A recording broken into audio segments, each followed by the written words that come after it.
Hello friends, and welcome to Escaping the Mouse with your host, me, Breck Roll.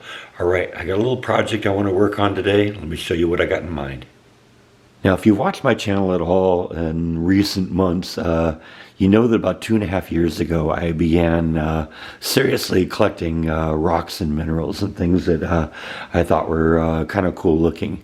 And I've amassed quite a collection, and in fact what I try and do is create a lighting environment that really shows how beautiful some of the things are, because some of this stuff you don't really get the idea how amazing it is unless you see it really well lit up.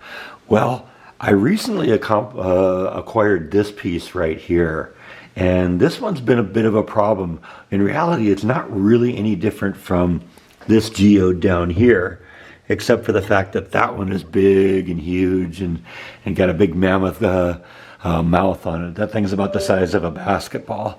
And the problem is, it is immensely beautiful, but the only way it can really be displayed is like this, because this is really the only flat side here. So this has got to be down, which means you almost got to look up at it to see how beautiful it is. That's sort of why I put it on this top shelf. But it needs some lighting in there too, because it is really beautiful in there. And I found out when you light the thing up with like my cell phone, the thing just is amazing in there. And so I thought I need to come up with some sort of way to do that. And the obvious solution would be maybe to put a little spotlight or something in front of it. But one, that's going to mean I'm going to have to move the rock back a little bit further from the edge, and you're going to have a big ugly spotlight sitting in the front of it. But I started thinking almost immediately, what I ought to do is put something inside there. And I stuck my finger in here, and it turns out there's like a really deep crevice right behind this little rise thing here in the front. And I think if I put a couple of light emitting diodes in there, I could light the thing up from inside, run a little white wire out here and underneath there, and I think it would make this thing look really nice inside. And so I've been thinking about that over the last few days, and started looking for the stuff I would need. The power supply, obviously, to power the whole thing. I need white wire so that I can run in there and make it almost disappear against the background there. But the thing that turned out to be the pain in the neck was the LEDs themselves, because unfortunately in this day and age, if you search LED, you're going to get like LED light fixtures for your house, LED light bulbs, stuff like that, not the individual component LEDs. And I started thinking, you know what, that's the problem. LED now means energy efficient home lighting. It doesn't mean light emitting diode. I got to look light emitting diode to find those. And unfortunately, that's a little bit too obscure for me to be able to find locally here in Waco, so I had to order that. So the truth is, I didn't even think I was going to be able to do this video today, because I didn't think I was going to have all the parts. But turns out yesterday, the LEDs, which weren't supposed to show up until Saturday or Monday or something like that, they showed up yesterday. So we're going to move forward with this project. I'm going to put a little LED array inside here so we can light this thing up. And these are the three components I'm going to need to pull this off. This is going to be the power supply. This is actually a universal power supply that you can use with just about anything. It's got multiple little plugs that you can plug into it, and you can set it for different voltages. So the LEDs I got right here operate at 3 volts. So it turns out there is a 3 volt option here. So we're going to do that.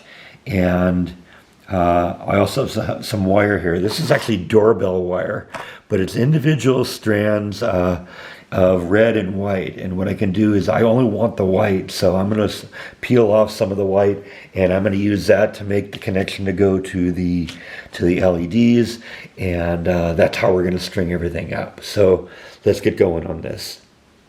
Alright, so the first thing I need to do is actually figure out how many of these LEDs I'm going to have to put in here to make this thing look good. So I've got the power supply working. I've got a single LED lit up now with it, and I'm going to actually walk this over to the geode, and we're going to put it inside. Let's see how much this lights things up. This will give me an idea how many of these I'm going to have to put in there to make it work. All right, I've kind of taken some measurements in there and I've decided that I've got about 4 inches to play with.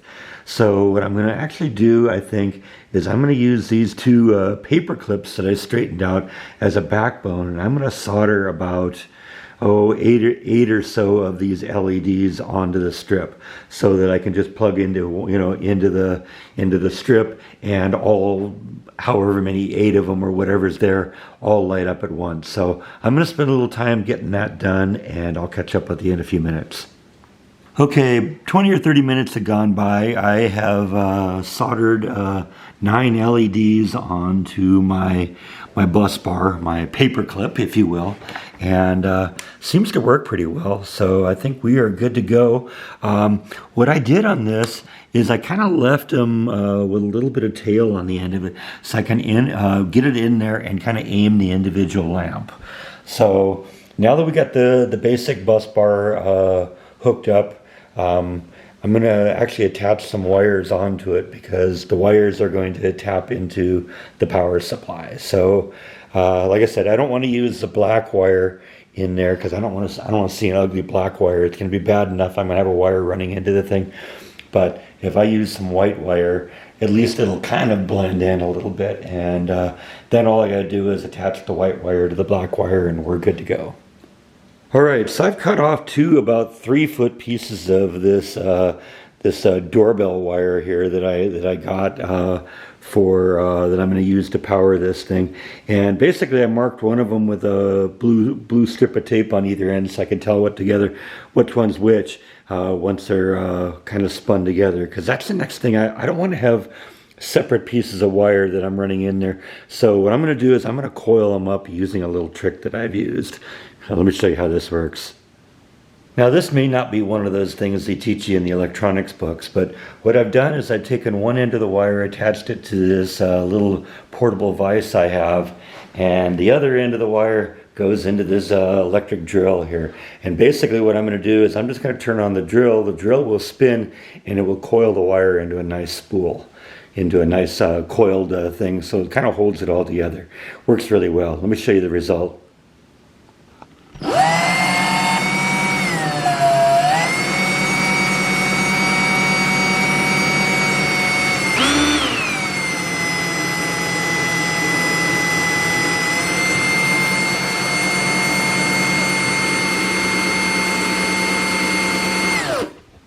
And there's the result. That's going to be a lot nicer. It'll kind of hold everything together, and it'll just be one single wire in there. In fact, it's kind of funny, the texture of the wire will actually help disguise it a little bit, because it'll help it kind of blend in with the texture on the inside of the geode. So that came together really well.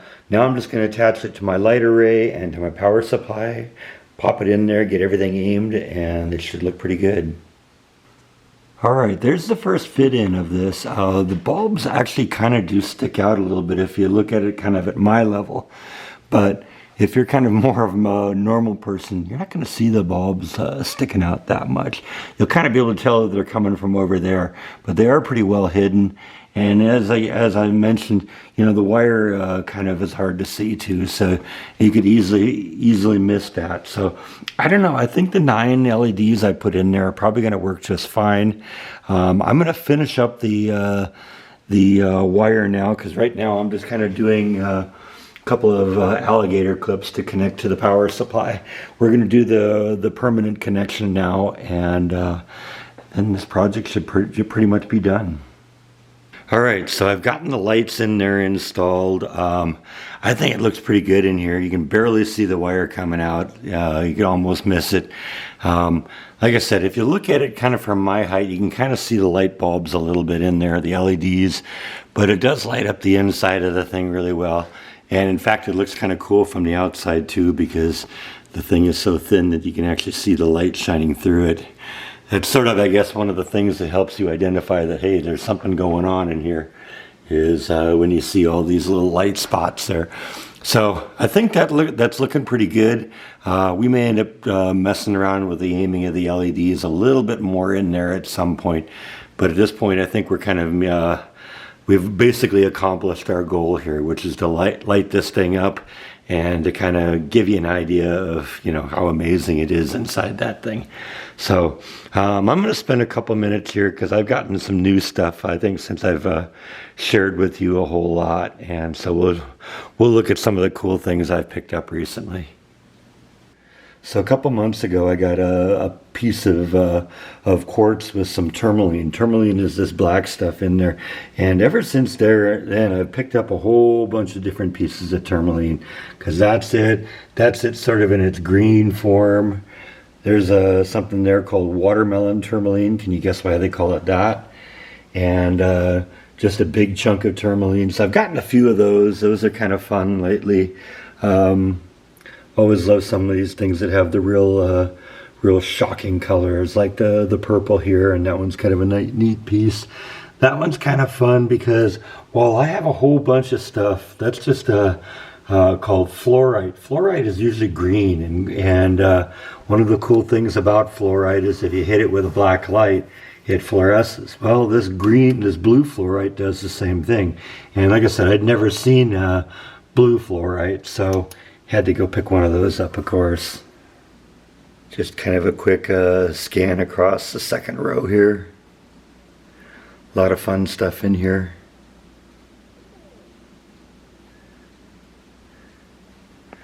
And down below. That's nothing really spectacular. It's just it had some amazing colors to it. And so, you know, that was just in a big box of loose rocks. I pulled that one out and said, that one's pretty cool. I'm going to take that one. This one's kind of fun too. You remember when I went to the Inner Space Caverns a couple weeks ago and showed the guy, he had an ultraviolet light like I do, and signed his name by making the calcite glow like it sometimes does. Yeah, this stuff does the same thing. So I like that piece.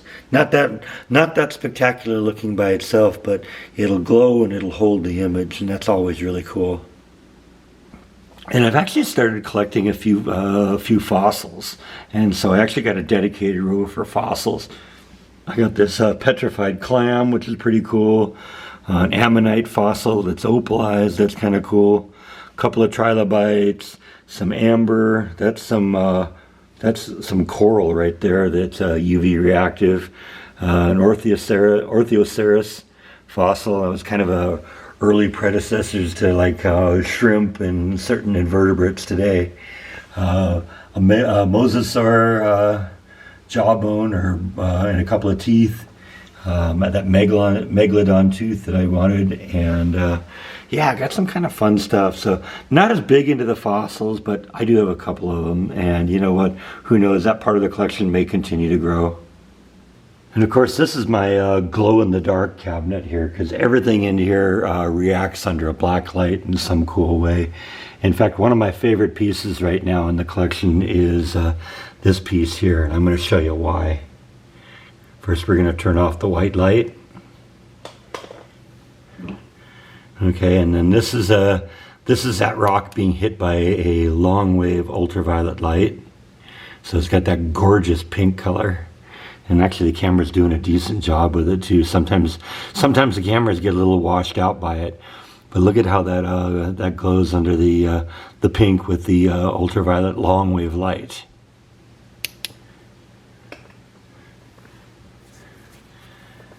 Now wait and see what happens when I hit it with a shortwave UV light.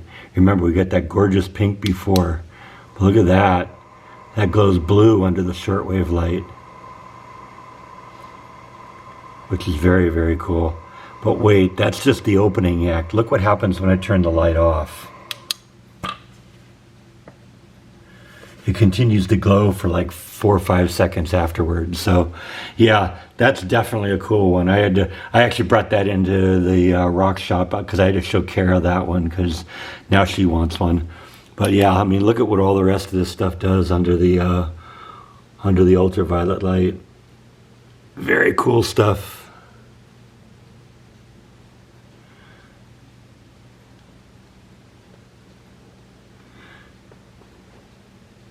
Look at that.